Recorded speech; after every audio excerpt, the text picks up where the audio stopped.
That's my nervous laughter. Guys, welcome back to the Chelsea Godfather channel. It's the Chelsea Godfather reporting back to duty, and Happy New Year.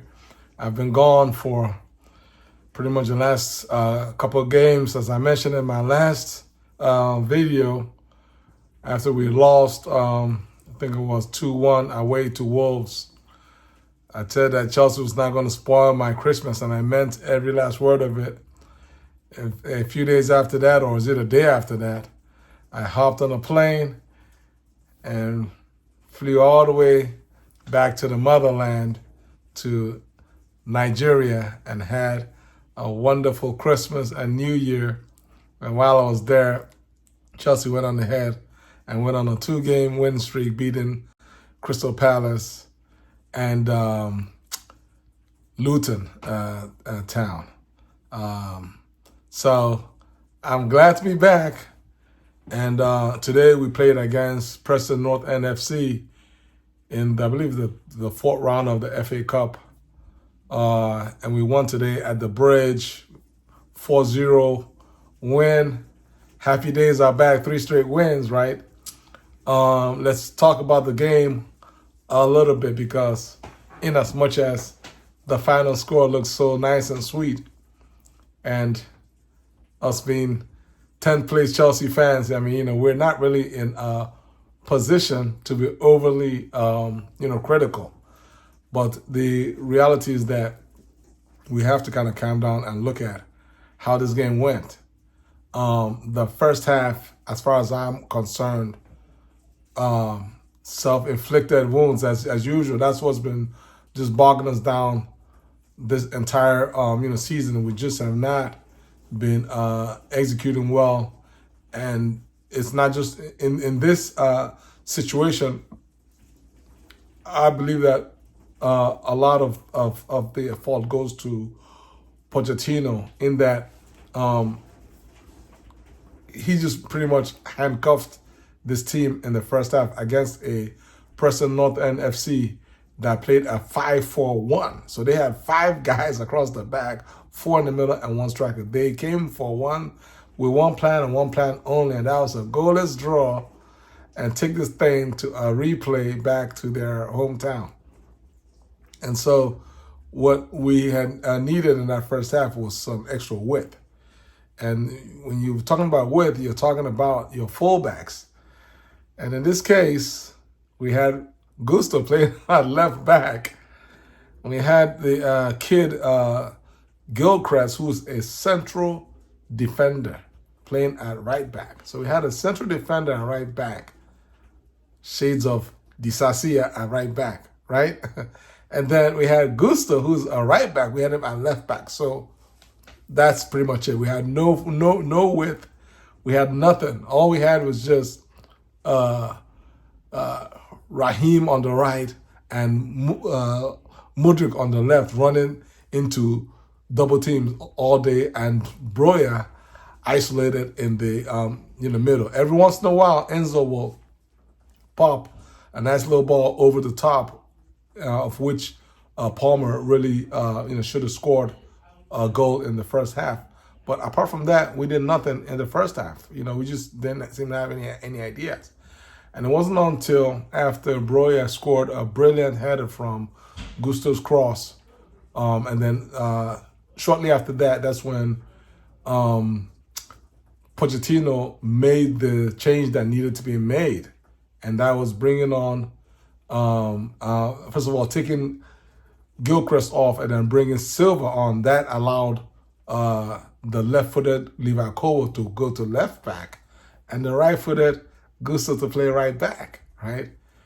And the rest is a history. We went on ahead and won the game 4-0. Silva had the brilliant header off corner kick play for the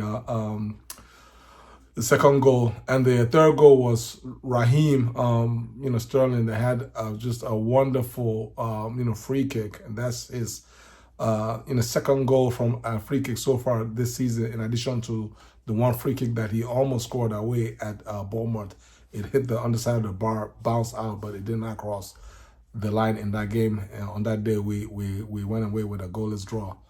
So that was our third goal, and then our fourth goal was Enzo had a nice goal off, fortunate assist from RAHEEEM. He had tried to pass and it bounced off one of the Preston defenders. It bounced right back to RAHEEEM, and in typical RAHEEEM unpredictable fashion, the ball somehow bounced off his leg like a pinball and onto Enzo, who was free on the far left side. And thankfully for Enzo, after what seemed like 10 to 20 minutes of VAR review, they finally concluded what was obvious, which is that Enzo was onside. And that was our fourth goal. The young man from US, the American kid that came in, I forgot his name. He wore, I believe, he wore number 58, or was it number 68? He really should have had a fifth goal off a strike. I think can't remember who had the strike, whether it was Nani or RAHEEEM had a strike. The goalie saved it onto the youngster's path, but his shot went pretty much directly, I believe, back to the goalie or to a player that cleared it. So in any event, all in all, it's 4-0.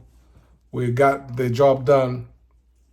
Wasn't the best of performances, but hey, this is a knockout round. It's about moving on to the next level. Whether you win 5-0, whether you win 1-0, at the end of the day, nobody's going to recall the final result if you went on ahead and lifted the trophy at the end of the day. So kudos to Chelsea. Our next game is away at Middlesbrough on Tuesday. Carling Cup semi-finals. Massive game for Chelsea. This might be our only shot of a ticket to Europe this season. I mean, yes, there's still a lot of games to be played. We're in 10th place, and I think we're only about 8 points, I believe, away from, is it 8 or is it 6? Away from top 6. I know we're not crazily too far. I think we're maybe about 8 points away from top 6.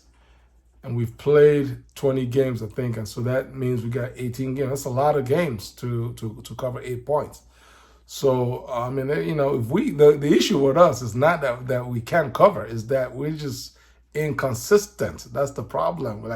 We just one day we're playing well, the next day you see today's performance. And notwithstanding that we won 4-0, but it wasn't quite the most fluid performance out there. And but we're just gonna take it as it is. It's growing pains. We got a lot of brand new players, and sometimes this is just the way it's gonna be, up and down, until somehow the pieces fall in place, and then things start clicking and moving from a consistency point of view. Guys, how do you like today's result? Leave your comments below, like my video, and subscribe. Take care. God bless you all. Peace.